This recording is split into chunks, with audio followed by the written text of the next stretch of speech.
Hi friends, paper cup வச்சு தான் craft idea பார்க்க போகிறோம். மேலே இருக்க பாட்டை வந்துட்டு கட் பண்ணிவிட்டு ஸ்ட்ரெயிட்டாக வந்துட்டு ஃபுல்லாக கட் பண்ணி விட்டுக்கோங்க. கட் பண்ணிவிட்டு நான் மடக்கி விட்டுக்கிறேன். மடக்கி விட்டுட்டு இந்த சைடில் வந்துட்டு க்ராஸாக கட் பண்ணிக்கிறேன். பேக் சைடு திருப்பி அதையும் க்ராஸாக கட் பண்ணிங்கன்னா நமக்கு ஒரு ஃப்ளவர் மாதிரி கிடச்சிரும். இதே மாதிரியே நான் வந்துட்டு 4 ரெடி பண்ணி வச்சுருக்கேன். இன்னொரு கப் எடுத்து மேலே இருக்க பாட்டை கட் பண்ணிவிட்டு ரெண்டாக வந்துட்டு கட் பண்ணிக்கோங்க.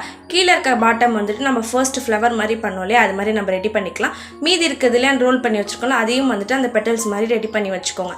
எல்லோ கலர் பேப்பர் வந்துட்டு 4 ஃபோல்ட் பண்ணி குட்டி குட்டியாக நான் நீட்டாக கட் பண்ணிவிட்டு ரோல் பண்ணி நம்ம ஒட்டி வச்சுக்கலாம். அவ்வளோதான். கீழே வந்து அந்த எல்லா ஃப்ளவருக்கு கீழே நான் ஒரு ஹோல்ஸ் மாதிரி போட்டு விட்டுக்கிறேன். 1 by 1 எல்லாத்தையும் நம்ம வந்துட்டு ஒட்டி விட்டுக்கலாம். ஒட்டினதுக்கப்புறம் நான் க்ரீன் கலர் பேப்பரில் லீஃப் மாதிரி கட் பண்ணி நான் சுற்றி ஒட்டி விட்டுக்கிறேன். நமக்கு எல்இடி ஸ்ட்ரிங் லைட் இருந்தால் நம்ம சுற்றி நான் வந்து அந்த ஃப்ளவர் சுற்றி ஒட்டி விட்டுக்கிறேன். அவ்வளோதான். நம்ம க்யூட்டான ஒரு லோட்டஸ் தான் நம்ம ரெடி பண்ணிட்டோம். லைட் ஆன் பண்ணி பார்த்தா சூப்பராக இருந்துச்சு. நீங்களும் ட்ரை பண்ணி பாருங்கள். மறக்காமல் சப்ஸ்கிரைப் பண்ணிவிடுங்க. தேங்க்யூ.